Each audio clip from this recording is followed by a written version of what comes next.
Welcome to the Salmon Runs YouTube. Enjoy the video. You start by launching Roblox Studio and signing into the account that owns or has permissions on the game. Once signed in, open the exact place file. This ensures changes apply where you want them. Make sure developer mode or beta features are enabled in Studio settings. If the advanced options are hidden, this unlocks more controls. Next, navigate to the top bar and select Home, then Game Settings, so you can begin adjusting the advanced configuration parameters directly. Once in Game Settings, go to the tabs labeled Security, Permissions, or Options to reveal advanced controls. You will see toggles and expandable panels. Click each header to expose deeper settings. Edit exact values, API access, HTTP request permissions, and performance-related caps so they match your design goals.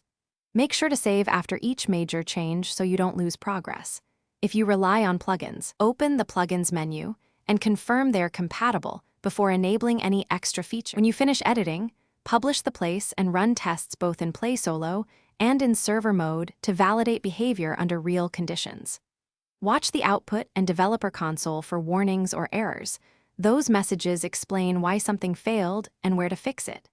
If you see crashes or security warnings, revert the last change, then reapply smaller adjustments while testing between each. One key troubleshooting tip: clear the cache and restart Studio if settings don't seem to apply, then recheck permissions and Thanks for watching. Consider subscribing if we helped you.